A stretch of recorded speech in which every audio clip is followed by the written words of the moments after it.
Figuring out how to raise kids to be confident and successful is still a mystery to many of us. At least it is to me. But there are some things we can do to put our kids on the right path. And I invited someone who's been helping parents with this for years. Please welcome parent coach Beaven Walters from the 3D Parent. Thank you for being here. Thanks for having me. So first, you say that setting our kids up for success may include rethinking and redefining our priorities. What does that mean to, I don't know, rethink success?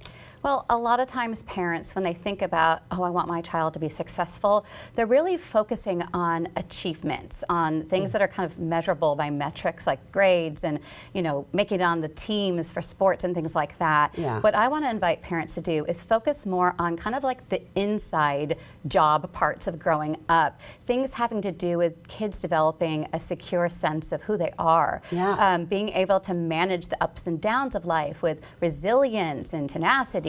Things having to do with what will amount to success in life, not just like, oh, that trophy you won when you were 7, things of that nature. That's so important because being able to bounce back from things, I mean, that is a key lesson.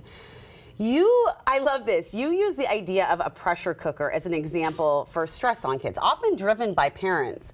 Can you explain what you mean about the pressure cooker and then about your slow cooker approach and how that can ease the pressure? Yes, all my cooking analogies. Yes, I love it. So in terms of the pressure cooker, it's really what is going on right now for our kids. Last time I was on, we were talking about the mental health, the state of mental health for our youth, which was not good. Yeah. A lot of that has to do with chronic stress. So this pressure cooker analogy is really what our kids are experiencing from the moment they enter the classroom. They're always like inundated with this sense of urgency. Hurry up, gotta get ready for kindergarten and preschool. We gotta get ready for elementary school and kindergarten, get ready for middle school, high school. We're always kind of like pushing this pressure on our kids that they're gonna like miss out somehow. And we do it as parents after school. We have to define like your sport, your thing, specialize at a younger and younger age. It's too much for our kids. It's overwhelming them with stress. And you know what? I feel like a failure as a parent when I don't like try to get my kids into something, or oh my gosh, my daughter didn't do anything over the summer. So what? I mean, it's a big part of stress on parents and kids. So this slow cooker analogy is really kind of what it sounds like. Let's let the steam out. Let's calm down a bit and realize that there's this saying that childhood is a journey, not a race. Let's stop treating it like a competition, like we're missing out if we don't just jump in, constantly pushing our kids harder and faster. Because it goes so fast. It does. Like I can't believe how quickly our kids have grown, and it's so sad. Yeah.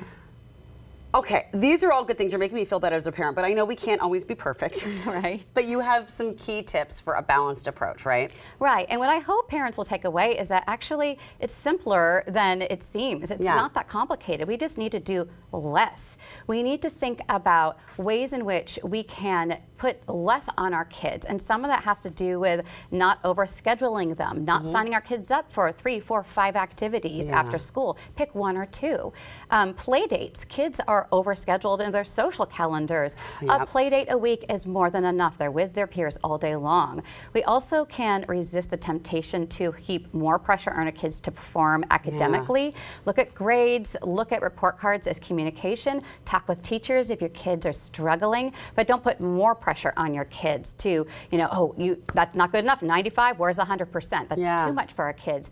Prioritize rest, prioritize family time, the family meals, time playing games with our kids, letting them just be home so they can kind of regroup, process from the stresses of the day. They can't do that if they're overscheduled. It's so important. The family time is important. You know, it's funny because so many years I worked early morning, so I didn't have dinner with my kids. And now they're asking me for family dinners. So that's my plan. Deny them it for years and then they'll ask for it. My last question, and it's the most important for me, we started the show with this today. How can we be more successful in getting out of the house? I texted you this yesterday because I was like, Beaven, oh my gosh, I need help with this. Because there's always yelling and tears. But you said you have a plan that you just implemented. Absolutely. First day of school just happened for me and my family. And this is something I've implemented even mid-year with my kids when the mornings feel so stressful. So that extra time you just create for yourself by not overscheduling your kids, that can be really useful. Do as much as you can the afternoon and evening before. Afternoons, my kids are packing their own lunches and snacks for the day the next day. At bedtime, they're setting out their outfits for the next day. I do this myself. I set out my outfit I have to too. Yes. And also in the mornings, I'm getting up a bit before my kids so I can take care of my showers, getting ready and so forth, and then focus on connecting with my kids, making breakfast, and most of everything else is done with the day before. Yeah. I think it's such good advice.